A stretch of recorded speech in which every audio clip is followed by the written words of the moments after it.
오늘 함께 나누실 하나님의 말씀 마가복음 2장 13절로 22절의 말씀입니다. 마가복음 2장 13절로 22절의 말씀 우리 한 절씩 교독하도록 하겠습니다. 제가 먼저 13절 말씀 봉독합니다.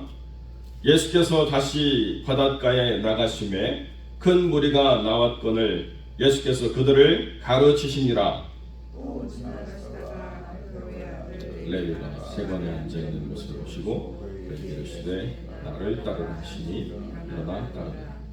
그의 집에 앉아 잡수실 때에 많은 세리와 죄인들이 예수와 그의 제자들과 함께 앉았으니 이는 그러한 사람들이 많이 있어서 예수를 따름이로라. 서기관들이 예수께서 죄인 및 세리들과 함께 잡수시는 것을 보고 그의 제자들에게 이르되 어찌하여 세리 및 죄인들과 함께 먹노라. 예수께서 들으시고 그들에게 이르시되 건강한 자에게는 의사가 쓸데없고 병든 자에게라야 쓸데있느니라. 나는 의인을 부르러 온 것이 아니요 죄인을 부르러 왔노라 하시니라. 요한의 제자들과 바리새인들이 금식하고 있는 자.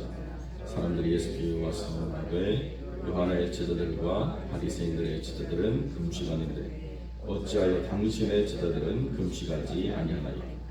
예수께서 그들에게 이르시되 혼인집 손님들이 신랑과 함께 있을 때에 금식할 수 있느냐? 신랑과 함께 있을 동안에는 금식할 수 없느니라. 그러나 신랑을 빼앗길 날이 이르리니 그날에는 금식할 것이니라. 생배 주각을 낡은 옷에 붙이는 자가 없나니 만일 그렇게 하면 기운 새 것이 낡은 그것을 당기어 헤어짐이 더하게 되느니라. 포도주를 만일 그렇게 하면 새 포도주가 부대를 터뜨려 포도주와 부대를 버리게 되리라. 오직 새 포도주는 새 부대에 넣느니라 하시니라. 아멘. 본문의 말씀을 가지고 복음은 새로운 질서를 창조한다라는 제목으로 이 말씀을 함께 나누도록 하겠습니다. 구약과 신약의 가장 중요한 차이가 무엇이냐라고 이야기할 때에 구약도 거룩을 말하고 신약도 거룩을 말합니다. 그러나 구약의 거룩과 신약의 거룩에 있어서 큰 차이가 있는데 구약은 우리가 분리됨으로 거룩에 참여하는 자가 되는 것입니다. 그것은 무슨 말씀이냐면 우리가 완전히 세상과 분리되어서 세상 속에서는 우리가 아무런 거룩을 드러낼 힘이 없기 때문에 하나님께 속한 것만 하나님께 속한 사람의 그 원리대로만 살아야만 그래야 하나님의 거룩에 참여할 수가 있는 것입니다. 우리가 레위기에 보면 발굽이 완전히 갈라져서 두 쪽이 된 그러한 동물만 먹게 되어 있습니다. 그래서 그 동물을 먹고 못 먹고의 가장 중요한 구별이 뭐냐라고 이야기하면 되새김질과 발굽이 두 쪽으로 완전히 갈라져 있는 것 이렇게 설명하고 있습니다. 레위기를 나중에 공부하게 되면 그 의미들을 더 잘 설명드리겠지만 가장 중요한 게 뭐냐? divided, 둘로 나뉘어졌다라고 하는 것이 중요하다는 거예요. 그래서 발굽이라고 하는 게 나뉘다 말면 안 되고 완전히 둘로 나누어져 있어야 돼요. 그것은 이 사람들의 정체성이 세상 속에서 완전히 나누어져서 함부로 다른 사람과 식사에 교제를 하거나 그 집에 방문을 하거나 어떤 삶의 자리로 들어갈 수 없게 두 쪽으로 완전히 갈라져 있는 것처럼 나누어져 있는 상태, 이것을 윤영하라고 주님께서 그렇게 법을 주셨다는 것입니다. 그렇기 때문에 나누어져 있는 상태라고 하는 상징도 중요하고 아무 집에 가서 함께 교제하는 것도 가능하지 않도록 먹는 것에 대한 규례를 그렇게 주셨습니다. 그러니까 세상 속에서 섞이지 않도록 하는 규례를 주셨지만 그 섞이지 않는 규례의 상징이 뭐냐? 너희들은 완전히 세상과 갈라져 있어야 된다는 거예요. 세상 속에서 혼합되어져서는 안 된다는 것입니다. 그것이 구약에 있어서의 거룩의 가장 중요한 틀이었습니다. 그런데 예수님께서 뭐라고 말씀하시느냐? 건강한 자에게는 의원이 쓸데가 없대요. 의사가 쓸데가 없다는 것입니다. 병든 자에게라야 의사가 쓸데가 있다라고 주님이 말씀하신다는 거죠. 그래서 이제 거룩이 세상 속으로 들어갈 수 있는 힘이 복음 속에 있다라고 주님이 말씀하시는 것입니다. 그러니까 그 구약의 가치관에 의하면 구별된 사람만 주님이 쓰세요. 구별된 사람만. 그런데 신약에서는 사람을 구별해서 주님이 거룩하게 쓰세요. 그 원리가 이제 완전히 바뀌었다는 것입니다. 그래서 지금 예수님께서 바닷가에 나가셔가지고 모인 무리 가운데 말씀을 증거하시고 그 무리의 많은 이들이 다 죄인들이었다는 것입니다. 그리고 난 다음에 지나가시다가 알페오의 아들 레위, 또 다른 이름으로 마태라고 하는 이 사람에게 주님이 뭐라고 말씀하시느냐? 나를 따르라. 이렇게 주님이 명령하셨습니다. 그러자 세리였던 레위가 그 삶의 모든 안정을 버리고 그 즉시로 주님을 따르는 제자가 됐다는 것이죠. 그리고 난 다음에 주님께서는 그 죄인들과 하나 되는 삶을 친히 보여주셨다는 것입니다. 될 만한 사람, 쓸 수 있는 존재들, 바리새인들 가운데 거룩을 추구하는 많은 사람들이 있지만 이 사람들의 가치관과 삶의 가장 큰 문제가 뭐냐? 복음을 받아들일 수 있는 그 삶이 아니라는 거예요. 삶이 이제 완전히 고정이 돼가지고 구별되는 것만 갈라지는 것만 머릿속에 있기 때문에 세상 속으로 들어가서 사람들을 변화시키고 제자를 삼고 아버지와 아들과 성령의 이름으로 세례를 주는 사역이 이 고착된 머릿속에서는 이루어지지 않는다는 것입니다. 그러니까 주님께서 새로운 질서를 복음 안에서 이루어 가실 때에 나를 필요로 한다고 느끼는 자각하는 이 죄인들 속에서 주님이 거룩을 드러내심으로 그 사람들을 통하여서 복음이 얼마나 능력이 있는가를 드러내는 그러한 하나님의 증인으로 그들을 삼으시겠다라고 말씀하신다는 것입니다. 정말 좋은 것이라고 하는 그 기능을 우리가 어떻게 정리하느냐가 사람들마다 다 다른데요. 정말 좋은 것은 그 쓰임새가 어느 특정 부분에만 국한된 것이 정말 좋은 것이라고 말할 수 있는 사람들이 있습니다. 그런데 정말 좋은 것이라고 하는 것은 사실 우리의 실생활에서는 아무 때나 언제든지 어떤 조건 속에서도 쓰임새가 있어야 정말 좋은 것 아니겠습니까?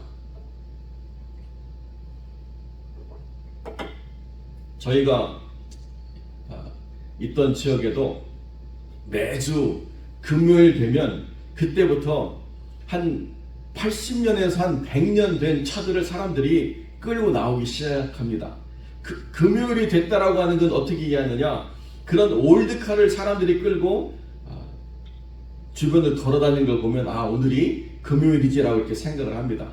그럼 그 사람들이 모여가지고 자기들이 어떤 특별한 날을 정해서 그 주차장에 차를 쫙 지내려 놓고 그 보닛을 다 열어놓고 안에 얼마나 정품이 수십 년 세월을 흐른 그 시기에도 이렇게 바짝바짝 관리가 잘 되어 있는지 막 보여주고 그 모습이 뭔지 막 자랑하고 많은 합니다.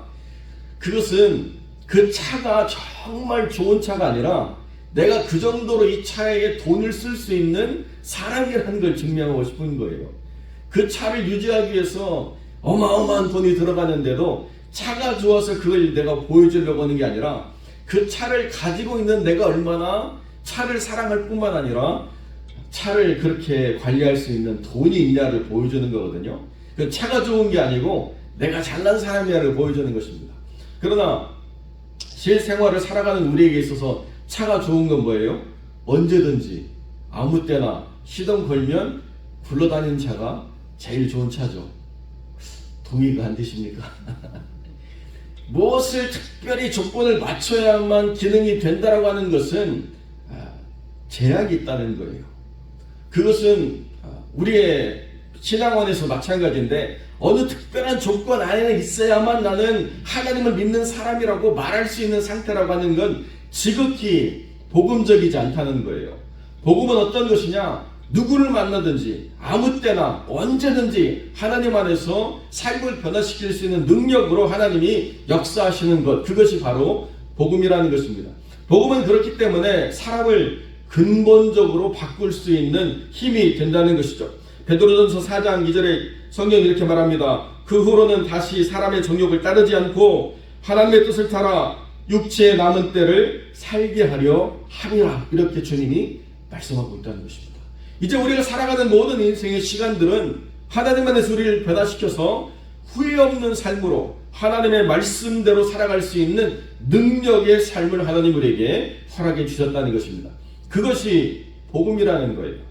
복음을 우리가 받아들이는 순간에 우리의 삶은 후회할 것이 없는 인생의 시간들을 써갈 수 있는 하나님의 특별한 선물을 받은 그러한 존재들이라는 거죠.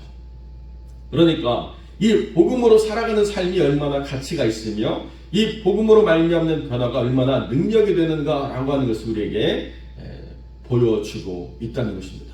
그렇기 때문에 우리 인생에 복음이 들어왔다라고 하는 것은 우리를 변화시킬 뿐만 아니라 우리를 통해서 또 다른 누군가가 변화되고 새로워지는 참 하나님의 능력이요 은혜라고 하는 것을 우리가 분명하게 증거해야 된다는 것이죠. 복음을 받아들였는데 변하지 않는다. 이것은 복음을 조건적으로 받아들였기 때문에 그렇습니다. 복음을 전적으로 받아들여야 우리의 모든 삶이 바뀌고 변화된다는 거예요. 그런데 복음을 받아들일 때 늘 내 머리가 조건을 생각해요. 하나님 여기까지인데요. 하나님 제가 더 포기해야 되나요? 하나님 제가 더 순종해야 됩니까? 그런 조건을 생각할 필요가 없다는 거예요.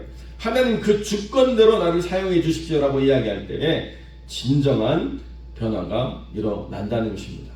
그런데 죄인과 세리들은요, 자기에 대한 자긍심이 없는 사람들이에요. 사실은 사람들의 조롱을 받고 사람들의 멸시를 받는 사람들이기 때문에 하나님 앞에 내가 조건을 세울 수가 없는 사람이라는 것을 가지고 완전히 주 앞에 엎드리는데요, 이 바리새인과 서기관들은 나름대로 자기를 높일 수 있는 조건이 많기 때문에 복음 안에서 전적으로 이렇게 순복하지 못하는 자아를 드러내고 있다는 것이죠.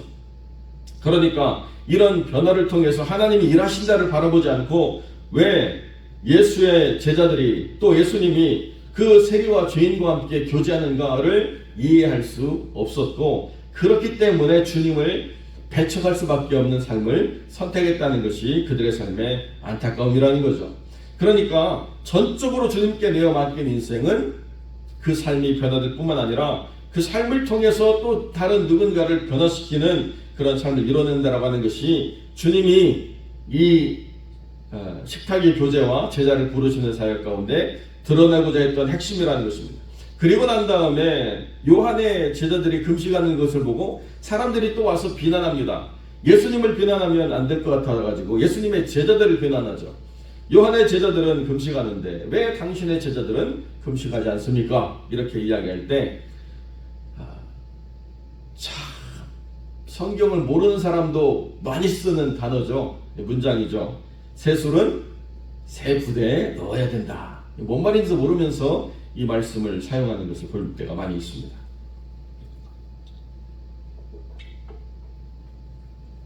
새로운 술이라고 하는 것은 기존의 질서를 무너뜨릴 수 있는 강력한 힘이 있다는 거예요. 그러니까 이 금식의 철, 금식의 때, 금식이라고 하는 그 절기를 지키는 삶의 방식, 이런 것들은 복음 안에서는 의미를 달리해야 된다는 것입니다. 복음 안에서는 때가 됐기 때문에 금식하고 때가 됐기 때문에 그 삶의 태도를 취하는 것이 아니라 주님이 어떻게 그 시기를 정하시고 주님이 어떻게 살라고 명령하시는가에 따라서 시기와 형태의 모든 것들을 주님 안에서 새롭게 다시 정의해야만 된다라고 하는 것을 그들이 이해해야 된다는 것이죠. 여러분, 말씀을 준비하면서 갑자기 옛날 생각이 나는데요. 옛날에는 어릴 때 학교가 사람들이 많았기 때문에 오전반, 오후반을 나눠가지고 학교를 다녔던 때가 있습니다. 제가 기억나는 것은 그때 오후반이어가지고 오전에 집에 이렇게 썼는데요. 시골에서는 매실로 이렇게 술을 담굽니다. 집에서. 그것을 음식에 쓰시기도 하고 또 급체했을 때 그것을 먹여서 소화제로 쓰기도 하고 여러 용도가 있는데요. 어머님이 매실을 다 담근 다음에 매실을 건져놨어요. 그런데 보니까 아직도 매실이 먹을 만한 것 같아가지고 제가 그것을 솔레솔레 먹었습니다. 한 3개, 4개 먹은 것 같아요. 그리고 기억이 없어요. 학교를 가야 되는데 매실을 담근 그 건져낸 매실을 먹고 취해가지고 제가 아마 그날 학교를 늦게 간 것 같아요. 3교시가 다 끝나고 4교시쯤 가가지고 선생님한테 엄청 혼났던 기억이 있습니다. 그런데 술이 과발효가 되면 식초가 되죠. 그러니까 그때와 그 시기라고 하는 게 중요한 것입니다. 그것을 누가 정하느냐? 전에는 시간이 정했어요. 시간이 때가 되면 그 시간이 왔어요. 그런데 이제 복음 안에 살아간다라고 하는 것은 주님께 집중하기 때문에 주님이 그 때를 정하신다는 거예요. 이게 술이 될지 식초가 될지는 주님이 정하신다는 것입니다. 그 쓰임과 목적을 주님이 정하신다는 거예요. 어떻게 쓸 것이냐라고 하는 것도 주님이 정하신다는 것입니다. 그러니까 모든 삶의 초점이 이제 주님께로 와야 된다는 거예요. 변화의 능력을 우리가 받았기 때문에 그 능력을 우리 마음대로 사용한다? 아니라는 거예요. 변화의 능력은 우리 안에 있지만 그 변화의 능력이 주님께 드려져서 주님을 통해서 이것이 사용되어질 때에 그때 주님은 그 하나님의 사람들을 통해서 능력 있게 일하실 수 있다. 이것이 복음이라는 것입니다.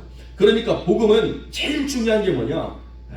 물론 복음 그 자체는 뭐 말할 것도 없이 중요하지만 복음을 제대로 받아들인 주님을 따르는 사람들, 나를 따르라고 명령할 때 그 뜻대로 변명하지 않고 조건 걸지 않고 그대로 주님을 따르는 사람들을 통해서 땅끝까지의 복음이 전달되고 땅끝까지 하나님의 질서가 확장되는 일들을 주님께서 오셔서 펼치셨다. 이게 우리가 가진 복음이라는 것입니다.